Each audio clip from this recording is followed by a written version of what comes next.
Hello, it's Concord Wind, of course. I always give that intro, but by you guys should know who I am by now. I might get some new viewers though that don't know who I am. If you don't know who I am, I'm Concord Wind. I got that name in what year was it? 2000 and it was either 2015 or 2016. My ex-wife gave me that. Well, she wanted me to be called Winds of Concord, but I liked Concord Wind better, so I chose that. Anyways, I am a follower of Almighty God.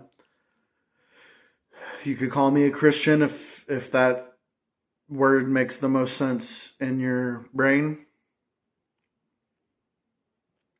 But I mean, I consider myself to be a Christian of sorts, I suppose. I mean, I'm a Christ follower.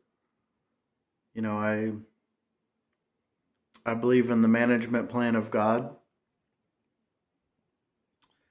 I believe in the age of law, the age of grace, and the age of kingdom. If you're unfamiliar with those terms, then I guess you haven't been watching the videos on my channel because I've talked about it a lot.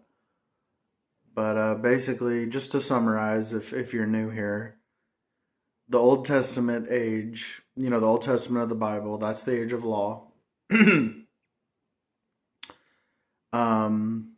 God did the work of basically setting down the foundation for morality. You know, God wanted to regulate and govern man's conduct in the age of law. And he was setting, you know, the age of law is the foundation for salvation. You know, without the age of law, the world would be in chaos. Like if we didn't have the age of law and God just sent Jesus and, you know, if he just showed us abundant grace and mercy,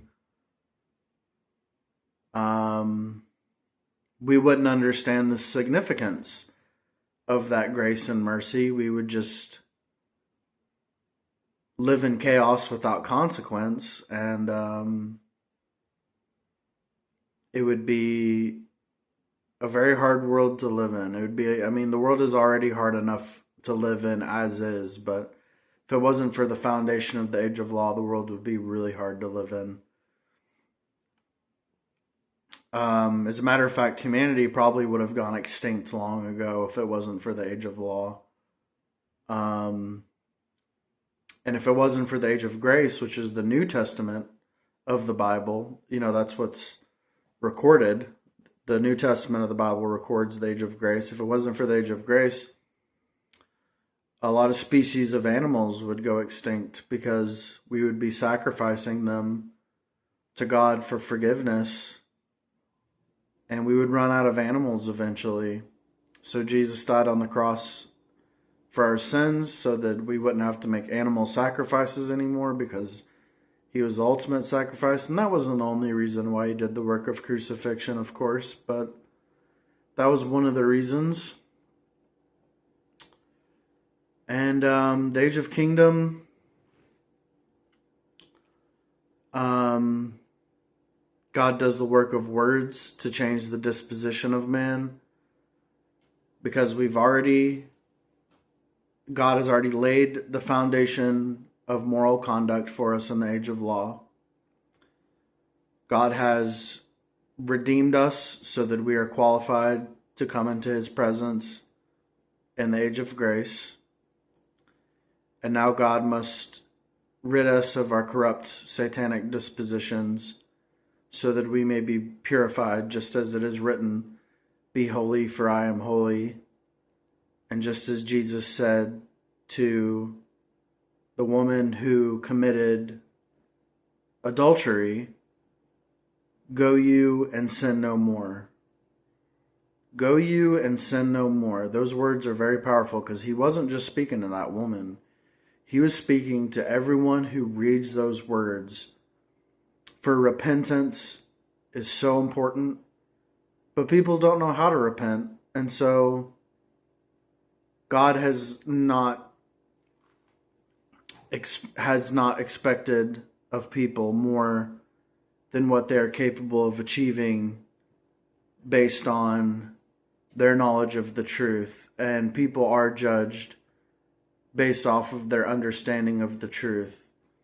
If you practice the truth to the best of your capability and you repent to the best of your capability, but you've only changed like 30%, you can still reach a level of salvation. Well, really, 30% is the bare minimum requirement that God makes of man for salvation. So really, you won't reach just a level of salvation. You'll reach full 100% salvation at the change of 30%. So that's pretty amazing that God's standard seems so high and unreachable, but really it's within our grasp. Before we get started on reading the passage or the chapter, or I guess it's a passage. Yeah, it's a passage. Before we get started on reading the passage that I've prepared for us today, I just wanted to share really quick that I ordered some MREs. Do you know what MREs are? It stands for meal ready to eat. It's what are they called? Servicemen. I'm not sure what the like the Marines and the Army and military people. That's what they eat when they're on the field or like out on duty. When they eat these meals, they're military designated meals. And the reason why I got them is because I've seen a lot of people online review them. They don't seem to taste that bad. I've checked the reviews of people who've bought them. They really like them. Obviously it's not going to be the best tasting thing in the world. It's not going to be like, oh wow, this is delicious. My expectation, going into it is that it's going to be okay. It's going to be kind of average. It's going to be kind of mediocre. But I got $85 worth of MREs because I'm not a picky eater and I can eat things that are mediocre and I don't mind it. And it'll be nice to have a variety in my diet because I usually eat the same thing for breakfast, lunch, and dinner every single day. And there's a huge variety. Like every meal is different in the 24 meals that I bought. And for $85, that's after tax. So before tax, $80 for 24 meals comes up to around like $3.50, something like that. $3.50 per meal. So if you're trying to save money, go for the MREs. If you're on a low calorie diet, then just eat like 2 MREs a day. If you're diabetic, don't eat the dessert or drink the sugary drink mix powder that you mix with water or whatever. Like, don't drink that. Don't eat the dessert. Just give those to your, kids or neighbors or whatever, or just throw them out. It doesn't really matter. I don't like to waste food, but you're going to do what you're going to do, right? So MREs, yeah, I recommend, even though I haven't tried them yet. They haven't came in yet. They haven't even shipped yet. And I already recommend them because I know for the price and I know that it's food. I can eat food. I am not picky at all.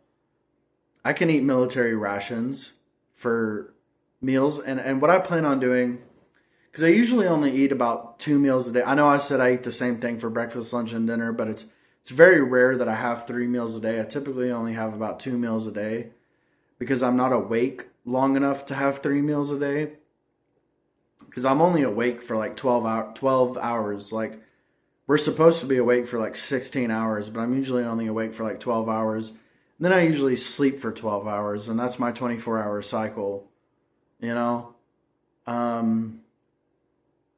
don't know. It's been like that, since I was a baby.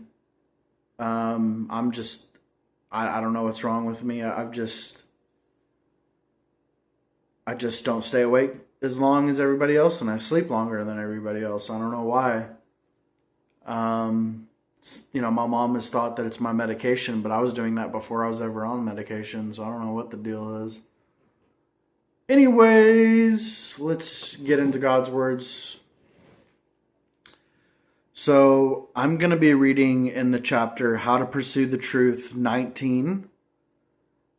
That's in the book The Word Appears in the Flesh, Volume 7, On the Pursuit of the Truth.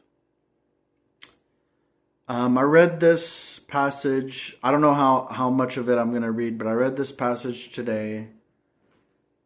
And we'll probably read the whole passage actually, but I thought it was really fascinating and beneficial. I felt that I had gained something from reading this passage, so I just wanted to share it with you guys. So let's go ahead and read it.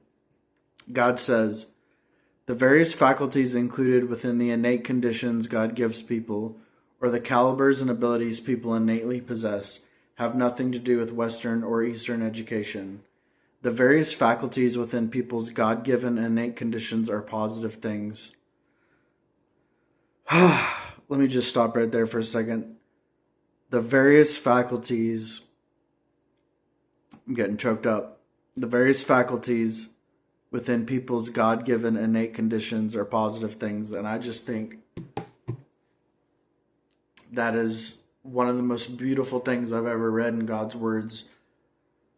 Because an innate condition is a condition that's not learned. You're not taught an innate condition. It's what's within you inherently.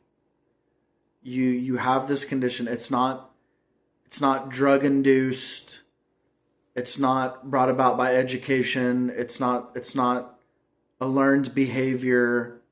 It's an innate condition. So one of my innate conditions is that I was born with mental illness. That's an innate condition. That's something I have no control over. I mean, I can take medication for it, and I do. But it's an innate condition,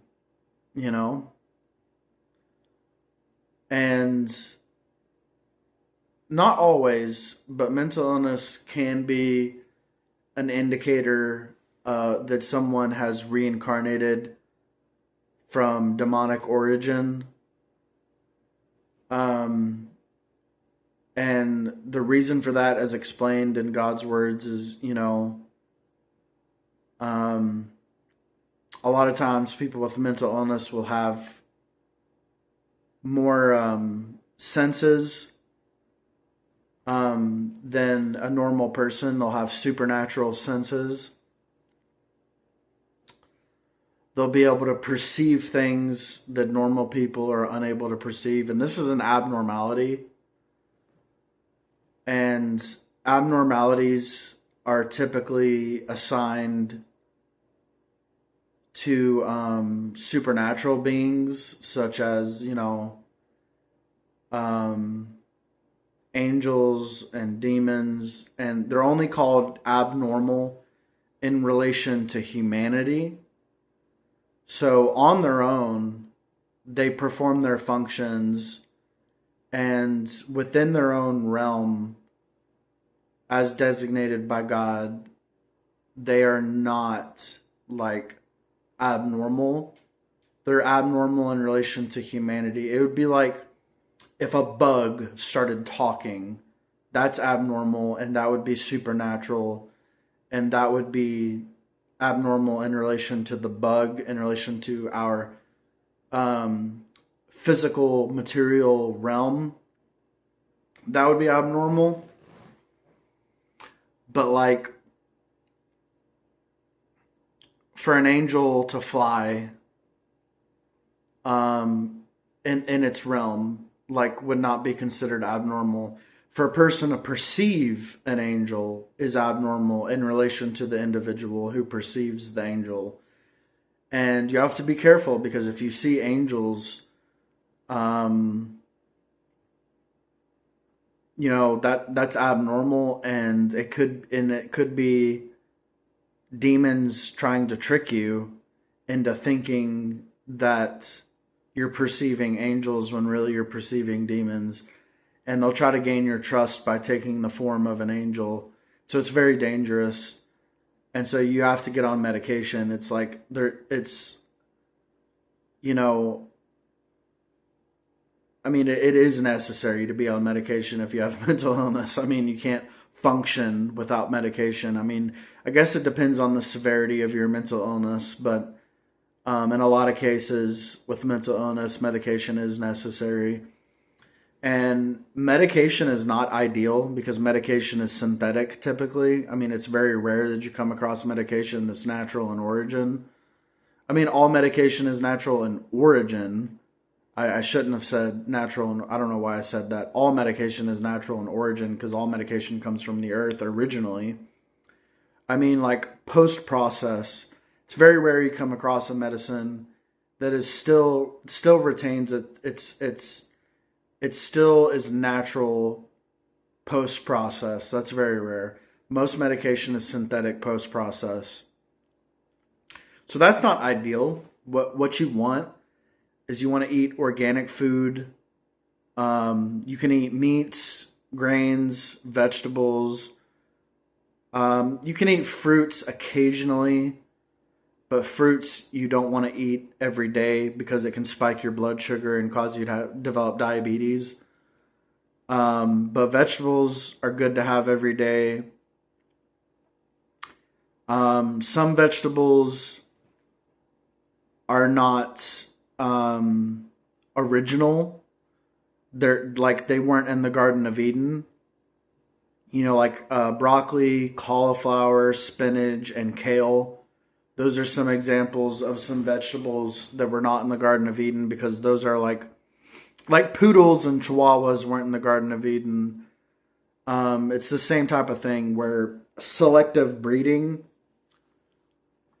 has caused, these new, like vegetables and dog breeds to come about, but they're not in their original form. Like the original form of a poodle and a chihuahua is like a wolf. And the original form of like broccoli, cauliflower, spinach, and kale is like something else. I don't know what it is. But if you're going to eat, it's fine to eat broccoli, kale, spinach, and cauliflower. You can eat those things. But if you're going to eat those things, you should eat them with other vegetables.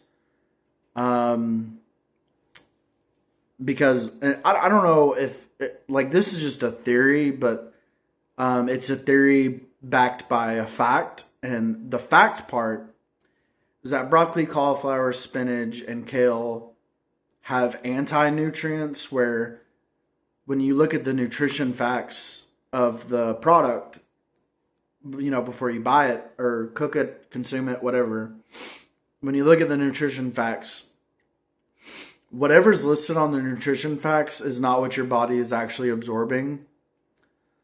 And you can look this up. This is a fact. You don't actually absorb those nutrients because what's not listed in the nutrition facts is the anti-nutrients that diminish the nutrients that are present. And not all vegetables have this. So like, if you're going to eat a kale salad, put cabbage in there to offset the anti-nutrients of the kale, or just eat a cabbage salad. I know coleslaw is really good. Like, if you buy some dry coleslaw and use your own dressing. That's really good. Like you can get fat-free yum yum sauce if you're trying to watch fat. And if you're not watching fat and you're just watching carbs, yum yum sauce I'm pretty sure is carb free. Maybe it has some carbs. I'm not sure how many carbs it has. But you can always use another dressing or make your own, like with apple cider vinegar and olive oil and salt and cayenne pepper and lemon juice. You know, you can make your own dressing. I'm not like the best person to give advice on nutrition because I'm overweight. But I'm overweight. Me being overweight is induced by my medication. It's not induced by my diet. So actually, now with that explanation, maybe you'll take my nutritional advice seriously, right? Anyways, I went off on a tangent. I'm sorry. Let's continue reading. Why do I say they're positive things? What positive things? The innate conditions God gives to people. Because these innate conditions come from God. Specifically possessing these innate conditions allows a created human to accept positive things and to learn from, self-reflect based on, apprehend, and understand the various people, events, and things they encounter in real life.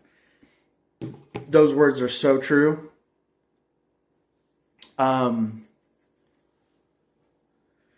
Because like my mental illness has helped me understand other people so much better. My mental illness has helped me understand the truth so much better. And not while under the influence of mental illness, I must specify. I only was able to understand the truth and practice the truth and understand the people, events, and things around me and discern things, discern those people, events, and things. Like I was only able to discern and understand, comprehend, self-reflect, all of that after my mental illness was under control with medication. Once I got treated, like I was able to understand so much. I've explained it before, but it's like having shackles on your body and,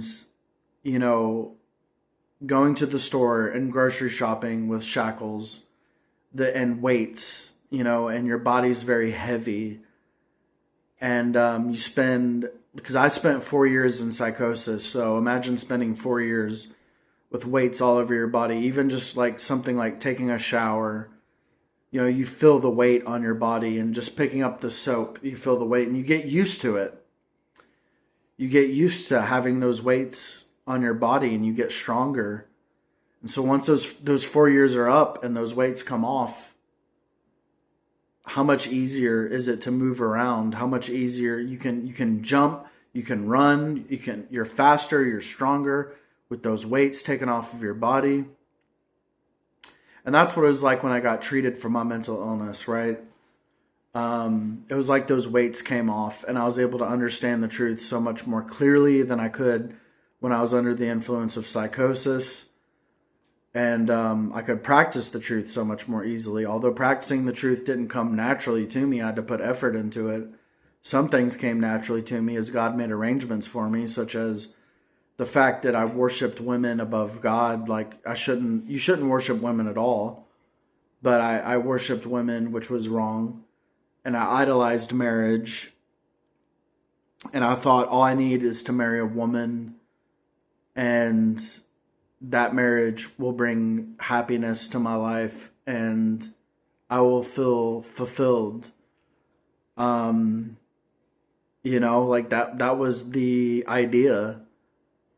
And I looked and looked for, how long did I look? Let's see, from 2017 to 2022. So that's 18, 19, 20, 21, 22, 5 years. For 5 years, I looked for a wife. I found a woman that wanted to marry me. She was in Nigeria.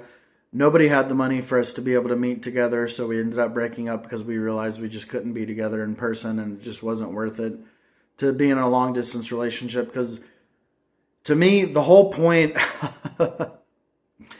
of getting married, I mean, not the whole point. I mean, there's other reasons, like to have somebody to share in my belief in God, to have a companion, and to have someone I can be physically intimate with.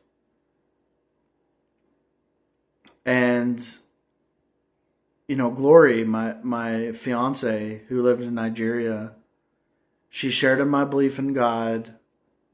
So that's one checked off.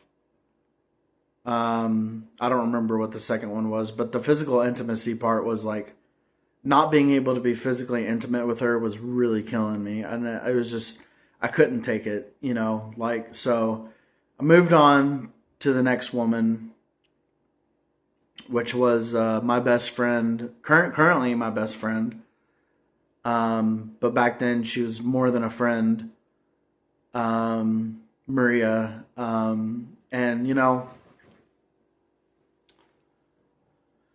she lived in New York, so it was like more practical to be in a relationship with her because I could move to New York or she can move to where I am, and it wouldn't cost $2,000 for a visa. It was much more practical to go after her, and even Glory was telling me to go after her once I met her on Facebook. But the big problem was she was married, but the catch was her husband was in prison. So I told Glory, I was like, she's married.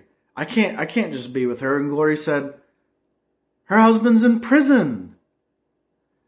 And she was trying to rationalize like me being with Maria because like her husband was in prison, and I'm just thinking she's married. And eventually my desire for a wife overcame my moral compass, and I violated her marriage by going after her, and she reciprocated, but she was still hesitant because she wanted to wait for her husband to get out of prison, and she didn't want to be like 100% with me. And like she talked to her husband on the phone like while he was in prison, and I was like, don't lie to him, be honest with him, tell him that you've cheated on him.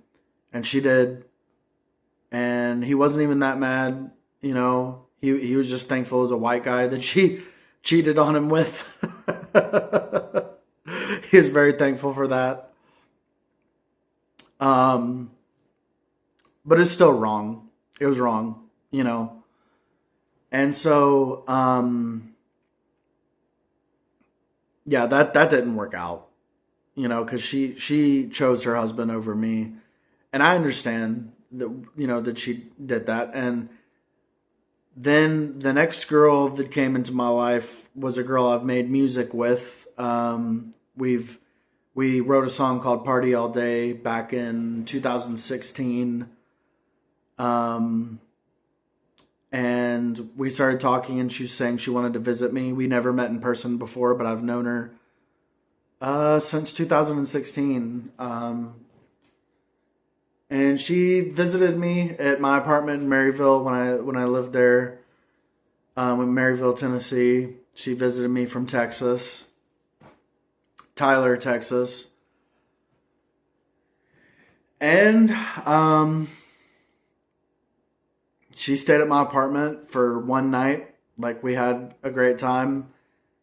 And then we were talking about her staying. She brought a whole backpack full of stuff. And so, she had packed so much stuff. I was like, I thought she was going to stay longer than a night. And I was like, you can move in here. What's yours is mine. We can just live together if you want. And I thought she was, like up for it or whatever, but apparently not, because then she left, and like I kept trying to convince her not to leave, but she called the Uber, and I was so disappointed, and I was kind of angry with her. So when she got to the airport, she was like, "Hey, do you want to grab a pizza?" And I was like, I'm still upset right now. And then after that, she never contacted me again, and that was 2020. So it's been 6 years since I've been in contact with her. So that didn't work out. There was another girl named Christina. She was disgusting, and I was only with her because I was desperate. Because Maria wasn't working out. This was before Megan, when I lived in Athens, Tennessee. And Christina was disgusting, and I was just, I didn't take her seriously. And so, of course, that didn't work out. I wasn't planning to make it work with her. She was just a fling, which it's wrong to do that. It's wrong to be in a relationship with somebody you don't take seriously. That's wrong. Um, yeah, those are all the women from 2017 to 2022, other than Megan. Megan was the last woman I came into contact with. I had had so many failed relationships from, every relationship I'd been in since 2008. From 2000, because I think 2008 was my first relationship with a girl named Katie. She ended up moving to Arizona, so that didn't work out. And then she became a lesbian and just didn't work out. I'd never had a relationship with a girl that worked out. And from 2008 to 2022, none of the relationships I had worked out. And I had and in between relationships, like, I could not find anybody. Sometimes I'd spend years without being with anybody. And it was very lonely, especially for someone who prioritized marriage in their life. And I thought it was God's will for me to get married because I was a porn addict, and I thought the only way I could stop this sin of looking at porn was to get married, so that I had an outlet for my lust that God approved of and that was not a sin. And I was wrong, like, God's will for me was not to get married. I had to overcome pornography in my own way. I still look at it, but I look at, like, the most appropriate kind of pornography I can possibly look at, which is just, like, naked women, no men involved. So it's not gay or bisexual or whatever, so it's more appropriate, So I overcame it in my own way, because that was the big thing with wanting to get married, was that, I would look at men with women. Sometimes I would look at men with men. I would just look at, gay and bisexual stuff, and I thought, I'm not gay, I am not bisexual, I have to get married so that I can be physically intimate with a woman, so that I can get these desires away from me. Because anytime I was physically intimate with a woman, I didn't think about men at all. I just thought about me with the woman. I just thought about the woman, really. So, I mean, I had my hurdles I wanted to overcome. And, when I got arrested in 2022, because I was in severe psychosis, and I bit a police officer on the hand, because they were trying to, like, get me to let go of a homemade shield that I had made. And thank God I didn't hit anybody with it, because I would punch trees as hard as I could with that shield, and it wouldn't even hurt me, but it would, like, chip the tree and put a dent in the shield, which was a skillet that I'd tied to my arm. And they were trying to get that away from me, and I wouldn't give it up. So they took me down to the ground, and one of the officer's hands came over my face, and I just bit him. And I was telling them, tase me, and they tased me. And anyways, I got arrested. And then the jail, when I was in the jail kept moving me in and out from a cell to a padded room, because I was acting crazy. And eventually they moved me to a mental hospital where they got me on medication. And there was a lot of women in there. And I talked to a lot of women, and I made friends with a lot of women. And once I made a move and tried to take it a step further from friendship to something beyond, they would reject me. Every single one of them rejected me. There was, I think, there was 2 women that rejected me in that mental hospital. And the third one was Megan, and she didn't reject me. She gave me her phone number. I was so excited. I thought, finally, a woman that's interested in me. I'll try to make it work this time. You know, because it had been years since I'd been in a relationship with a woman at that point. The last, like, real relationship that I had with a woman was 2019, and it was 2022. So it had been 20, 21, 20. It had been 3 years since I'd been in a relationship, and so I was so excited to be in a relationship with this Megan girl. But once we started talking on the phone, I realized she's a very boring person. She doesn't prioritize God. She doesn't prioritize the truth. You know, she's not really interested in the truth. She doesn't have a good understanding of the truth. She has a very shallow understanding. Her understanding goes about as deep as the world is corrupt. That's all she knows. She doesn't know that God is righteous, you know, or she didn't at the time anyways. I don't know what she knows now. We've lost contact. But at the time, she didn't know God is righteous. She didn't know that God allowing corruption into the world is a testimony to his righteousness, because without corruption, people cannot appreciate righteousness. You know, so there's wisdom. It's more of a testimony to God's wisdom than his righteousness. There's wisdom in him allowing corruption in the world, you know.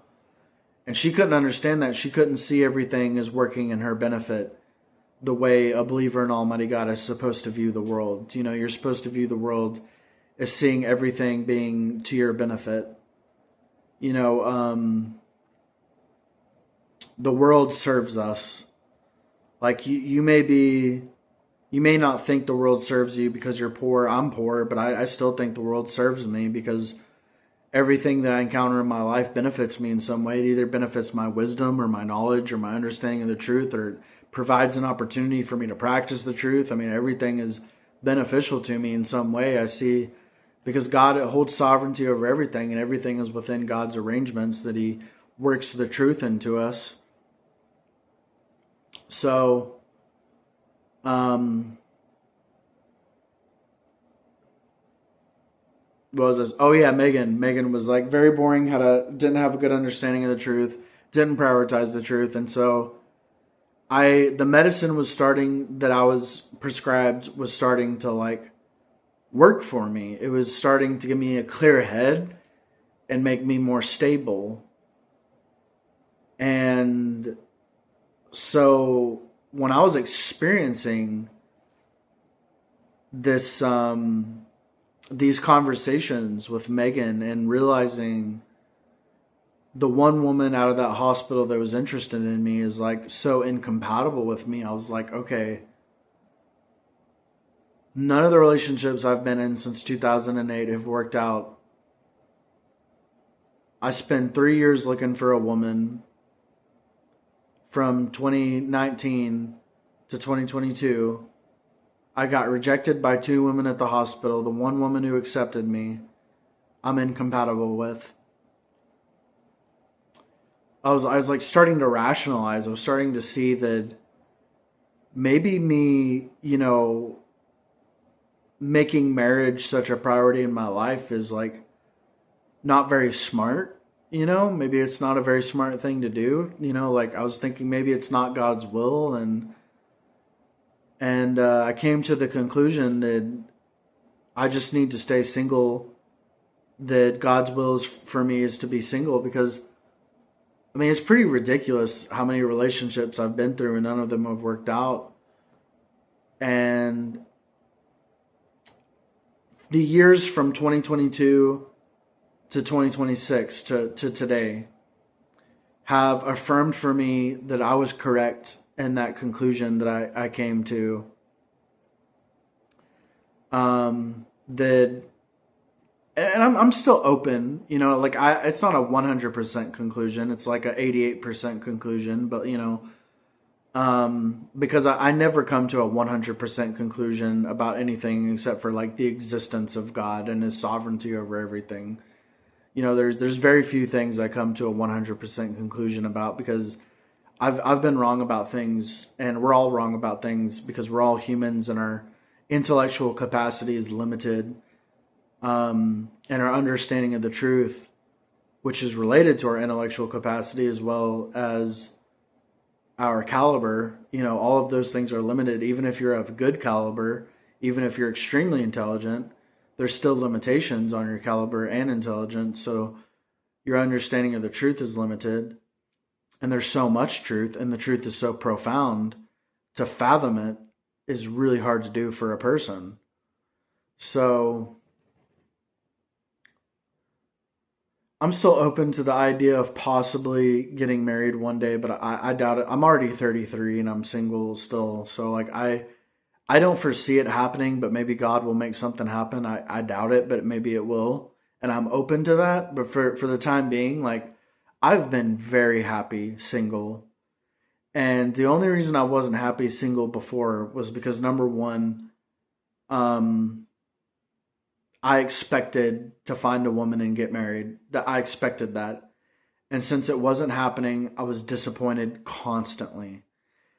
Number two, the guilt that I felt from looking at, extremely inappropriate, like pornography, not just normal pornography, but inappropriate, like gay and bisexual pornography. Looking at that made me feel extremely guilty, made me feel disgusted with myself, and it made me desire marriage even more.